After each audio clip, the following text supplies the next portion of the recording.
আসসালামু আলাইকুম। সবাই কেমন আছেন? আশা করছি যে যেখানে আছেন আল্লাহর অশেষ রহমতে সবাই ভালো আছেন।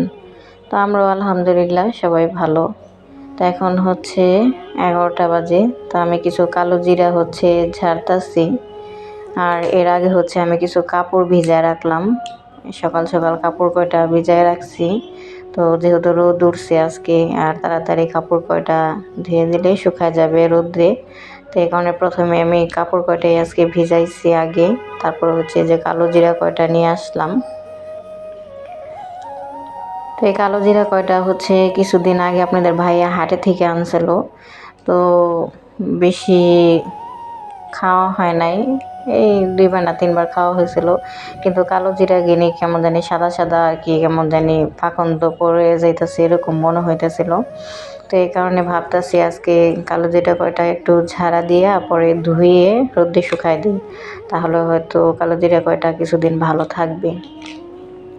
তো আমি তো ঝাড়তে পারি না কোলা, দেখেন জীবনে ফার্স্ট আর কি মনে হয় কোলা দিয়ে ঝাড়তাছি। তো এই কোলা ঝাড়াঝাড়ির কাজ এটা পারি না, আর আমি কখনো কোনো কিছু ঝাড়িও নি কোলা দিয়ে। তো এই জিমটা আর কি 2 সাইড দিয়ে কালো জিরা পড়ে যাইতেছে। তো যাই হোক, যেমনি পারতাছি অমনি আর কি ঝাড়লাম। তো ঝাড়ার পরে কালো জিরা কয়টা ভালোভাবে ধুয়ে আমি বারান্দায় রোদ দিয়ে শুকাই দিলাম। তো কিছুদিন আর কি ভালো থাকবে এ কারণে। তো কোলা দিয়ে ঝাড়তে পারি না, এর কারণ দেখেন এই তেমন একটা ঝাড়াঝাড়ির কাজ আর কি আমি কখনো করি নাই। আর আমাদের বাড়িতেও এই কোলা দিয়ে ঝাড়ার জিনিসটা যে বাড়িতে দেখা যায় ফসল আদি বোনানো হয় সেই বাড়িতে কিন্তু ওই ঝাড়াঝাড়ির কাজটা একটু বেশি হয়। তো আমাদের বাড়িতে কখনো আমরা আর কি এগুলো দেখি নাই, ধান টান আনা বা আমার এই মাকেও দেখি নাই কোলা দিয়ে কিন্তু ধান টান ঝাড়ে, তো এগুলো কখনো দেখি নাই। তো এই কারণে হয়তো দেখিও নাই বা ওইটা শিখিও নাই। তো মায়ের মাঝে মাঝে দেখতাম যে চাল ঝাড়তো কুলো দিয়ে। তো এই আর কি, তো কুলো দিয়ে আমি কখনো কোনো দিন কোনো কাজ করি নাই। তো এই কারণে বললাম যে আমি কুলো দিয়ে ঝাড়তে পারি না কোনো কিছু, এই আর কি। তো যাই হোক, কুলো দিয়ে যেমনি পারলাম সেভাবেই তো ঝাড়লাম। ঝাড়ার পরে কালো জিরাটা আমি এখন ভালোভাবে কষলে ধুয়ে নিতেছি। যদি মাটি থাকে দেখা যায় মাটিগুলো গলে একদম পরিষ্কার হয়ে যাবে। তো এই কালো জিরাগুলো আগেই ধোয়া উচিত ছিল আমার, তো আমি ধুই নাই আলসেমির জন্য। তো এই কারণে হয়তো কালো জিরাগুলো একটু সাদা সাদা হয়ে যাচ্ছিলো।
ভালো করে ধুয়ে নিলাম কালো জিরাগুলা।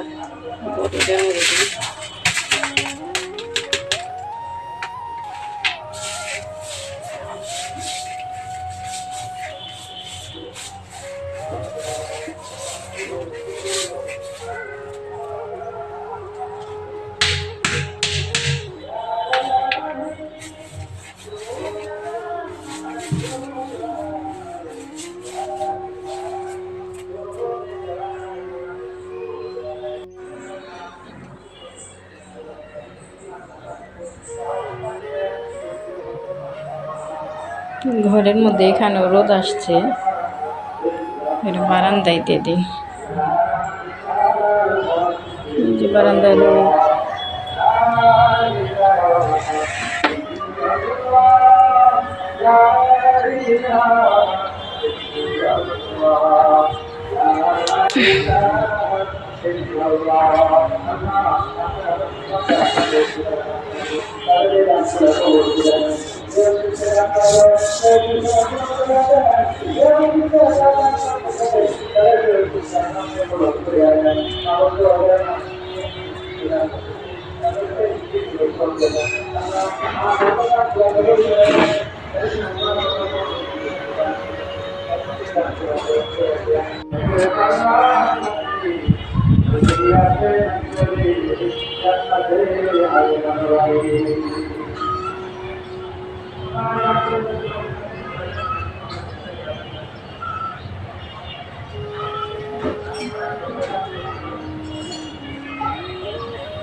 তো এরপরে তো দেখেন জালির মধ্যে হচ্ছে আমি কালো জিরা কয়টা শুকাই দিয়েছিলাম, কিন্তু কিছুক্ষণ পরে দেখি পানিটা হচ্ছে শুকাইতেছে না নিচের থেকে।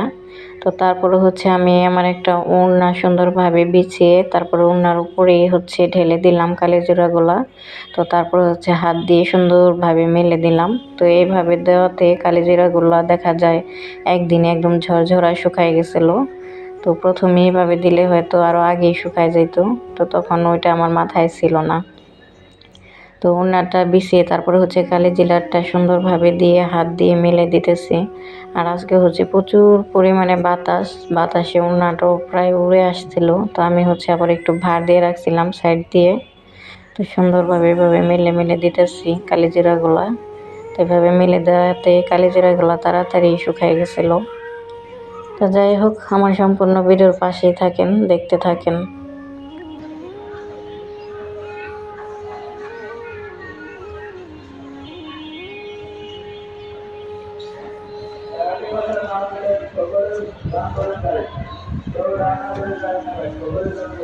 বাতাস এই যে উল্টা দিতেছে কাপড়।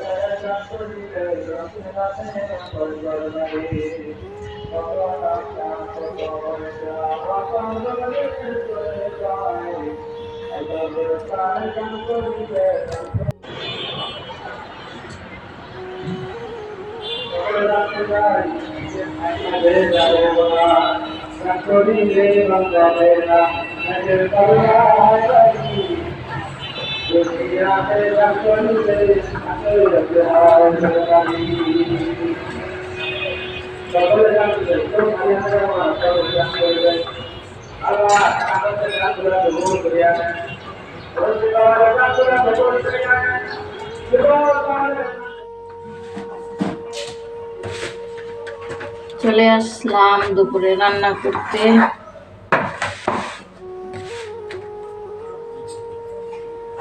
আজকে হচ্ছে মলা দিয়ে রুই মাছ রান্না করবো।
এখানে হচ্ছে মূলা ভাপ দিয়ে নিতেছি।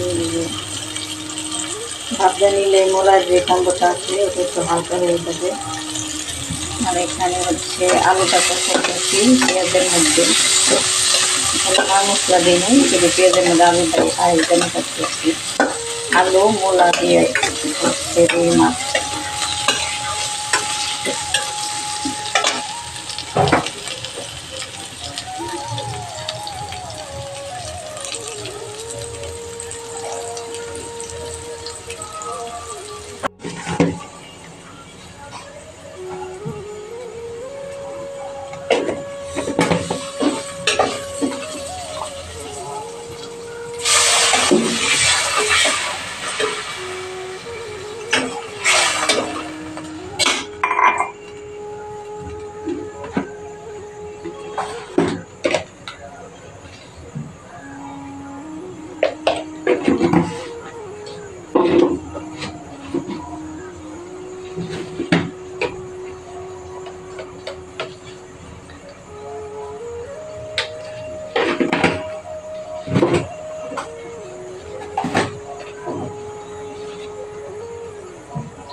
এদিকে আসো, এদিকে আসো।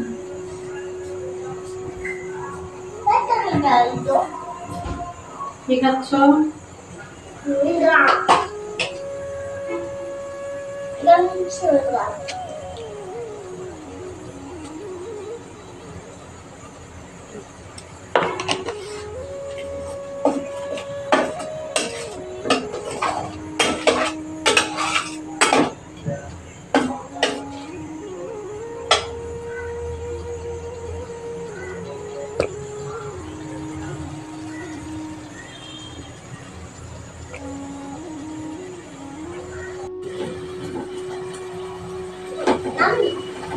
মূলাটা ভাব হয়ে গেছে।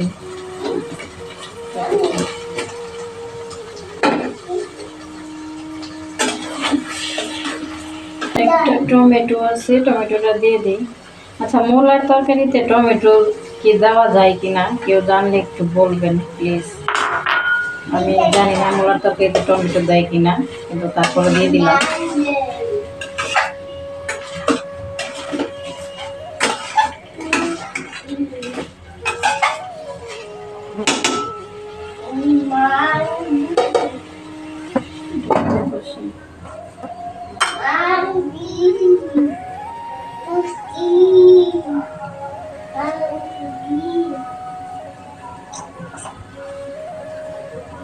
এটার মধ্যে মেথি শাক আছে, মেথি শাক কটা এটার মধ্যে এখন আমি সিদ্ধ করে নেব।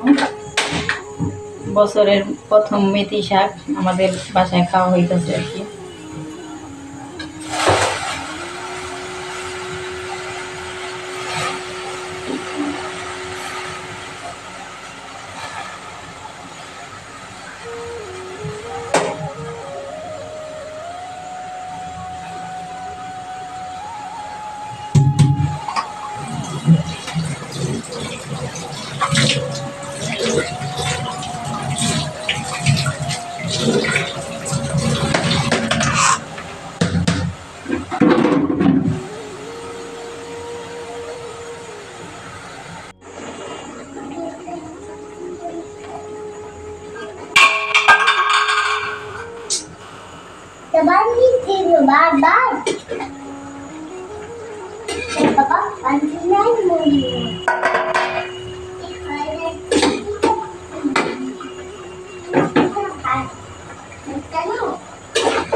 এই যে শাকটা,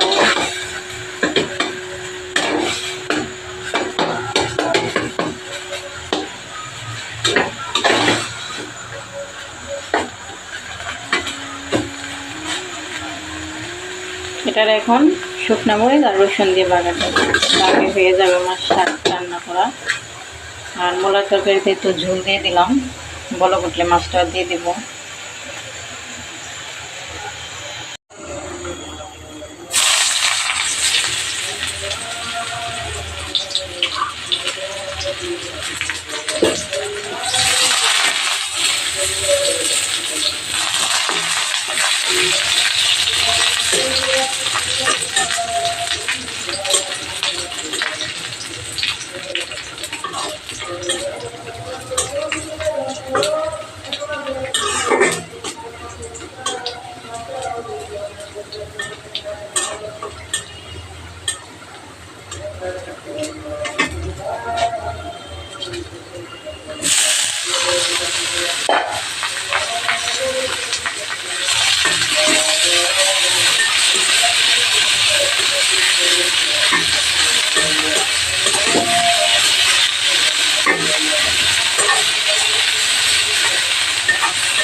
তো এরপরে তো দেখেন এই যে আমার রান্না শেষ।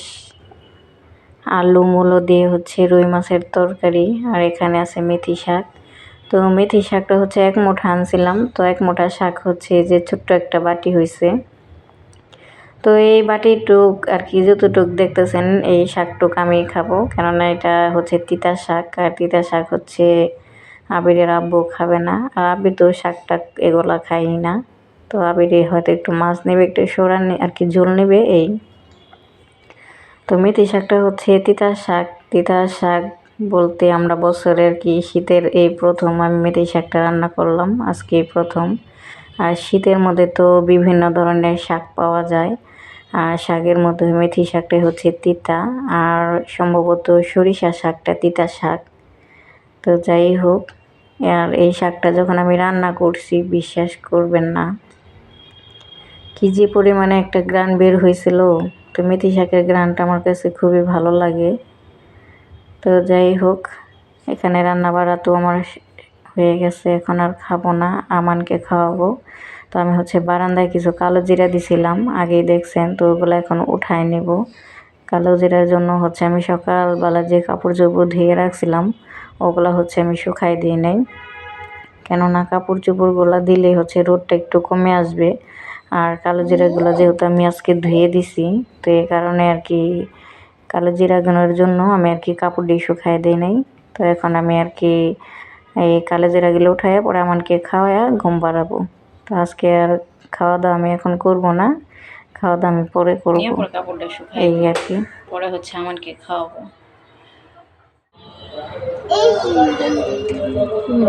এটা দিয়ে হচ্ছে ভাত দিছিলাম, ওনাটা উড়ে যায় না, পড়ে যাবে না। তুমি এদিক দিয়ে আসছো যে কতটি ফালাই দিছো, হ্যাঁ এদিক দিয়ে এসে কতটি ফালাই দিছো কালো জিরা। আজকে শুকায় নাই, কালকে শুকাইব মোটামুটি আর কি, একদম কালকে রোদ পাইলে ঝরঝর হয়ে যাবে।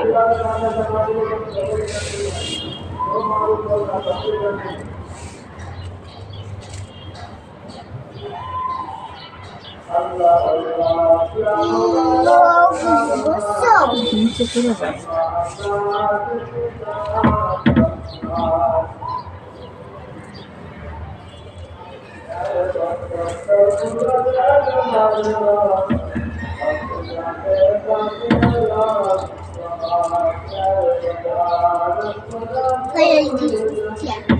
পড়ে গেছে, পড়ে গেল নিচে সব।